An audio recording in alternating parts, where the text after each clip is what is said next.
Kekenyangan dapat memberatkan badan, mengeraskan hati, mengusir kecerdasan, mengundang tidur, dan melemahkan semangat ibadah. Jagalah lidahmu wahai manusia, jangan sampai ia mematukmu, karena ia adalah ular.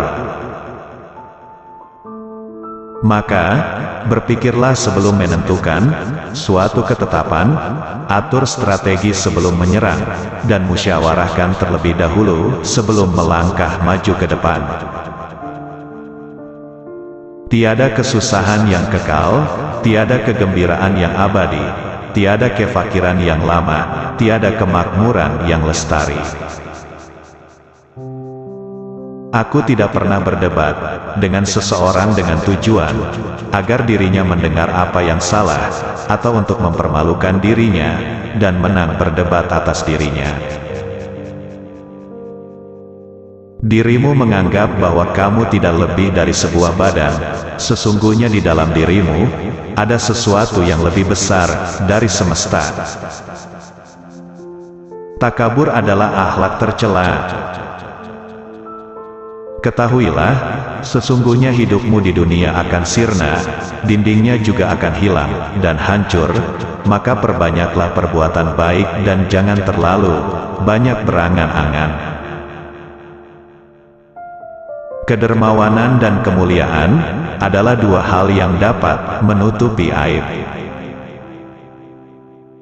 Kesabaran merupakan akhlak mulia, yang dengannya setiap orang dapat menghalau segala rintangan.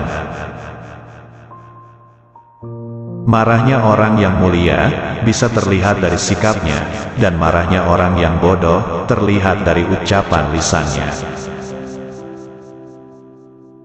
Satu hal yang dapat menyia-nyiakan orang yang berilmu, dan yang dapat menghilangkan posisinya sebagai seorang alim, adalah ketika ia tidak mempunyai kawan. Keridhaan semua manusia adalah satu hal yang mustahil untuk dicapai, dan tidak ada jalan untuk terselamatkan dari lidah mereka. Maka lakukanlah apa yang bermanfaat untuk dirimu dan berpegang teguhlah dengannya. Jadikanlah diam sebagai sarana atas pembicaraanmu, dan tentukan sikap dengan berpikir. Barang siapa mengaku dapat menggabungkan dua cinta dalam hatinya, yaitu cinta dunia dan sekaligus cinta Allah, maka dia telah berdusta. Ilmu itu seperti air, jika ia tidak bergerak, maka ia akan menjadi keruh lalu membusuk.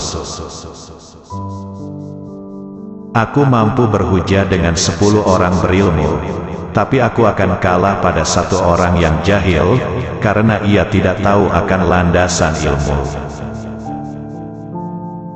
Andaikan aku ditakdirkan mampu menyuapkan ilmu kepadamu, pasti kusuapi engkau dengan ilmu. Besarnya rasa takut itu sesuai dengan kapasitas ilmunya. Betapa aku senang jika semua ilmu yang aku ketahui dimengerti oleh semua orang, maka dengannya aku mendapat pahala meskipun mereka tidak memujiku. Ilmu itu bukan yang dihafal, tetapi yang memberi manfaat. Siapa yang menghendaki kehidupan dunia, maka harus disertai dengan ilmu, dan siapa yang menghendaki kehidupan akhirat, juga harus dengan ilmu. Orang yang berilmu dan beradab, tidak akan diam di kampung halaman. Tinggalkan negerimu, merantaulah ke negeri orang. Ilmu tidak akan dapat diraih, kecuali dengan ketabahan. Ilmu itu adalah sesuatu yang bernilai positif, bukan yang menempel di kepala. Tujuan dari sebuah ilmu itu adalah untuk mengamalkannya, maka ilmu yang hakiki adalah ilmu yang terefleksikan dalam kehidupannya, bukan ilmu yang hanya bertengger di kepala.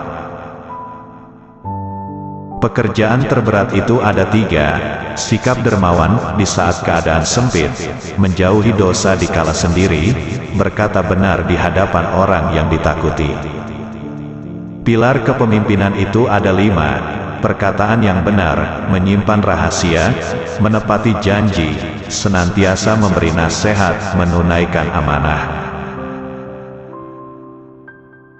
Tiada kesusahan yang kekal, tiada kegembiraan yang abadi, tiada kefakiran yang lama, tiada kemakmuran yang lestari. Barang siapa mengadu domba untuk kepentinganmu, maka dia akan mengadu domba dirimu, dan barang siapa menyampaikan fitnah kepadamu, maka ia akan memfitnahmu. Jika ada seorang yang ingin menjual dunia ini kepadaku, dengan nilai harga sekeping roti, niscaya aku tidak akan membelinya. Kaji dan dalamilah sebelum engkau menduduki jabatan, karena kalau engkau telah mendudukinya, maka tidak ada kesempatan bagimu untuk mengkaji dan mendalaminya. Manusia yang paling tinggi kedudukannya adalah mereka yang tidak melihat kedudukan dirinya, dan manusia yang paling banyak memiliki kelebihan adalah mereka yang tidak melihat kelebihan dirinya. Sebagaimana Tuhanmu telah mencukupkan rezekimu di hari kemarin, maka jangan khawatirkan rezekimu untuk esok hari. Bumi Allah amatlah luas, namun suatu saat apabila takdir sudah datang, angkasa pun serasa sempit. Bekal paling merugikan untuk dibawa ke akhirat adalah permusuhan. Doa di saat tahajud adalah umpama anak panah yang melesat tepat mengenai sasaran. Silakan hina diriku sepuas kalian, aku akan tetap diam saja. Bukannya aku tidak punya jawaban, tapi singa tidak akan membalas gonggongan anjing. Singa jika tidak keluar dari sarangnya, ia tidak akan mendapatkan makanan. Begitu juga dengan anak panah, jika tidak meluncur dari busurnya, anak panah tersebut tidak akan mengenai sasaran. Biarlah mereka bersikap bodoh dan menghina, dan tetaplah kita bersikap santun. Gaharu akan semakin wangi ketika disulut api. Engkau takkan mampu menyenangkan semua orang. Karena itu, cukup bagimu memperbaiki hubunganmu dengan Allah, dan jangan terlalu peduli dengan penilaian manusia. Banyak orang yang telah meninggal, tapi nama baik mereka tetap kekal, dan banyak orang yang masih hidup, tapi seakan mereka orang mati yang tak berguna. Jadikan akhirat di hatimu, dunia di tanganmu, dan kematian di pelupuk matamu.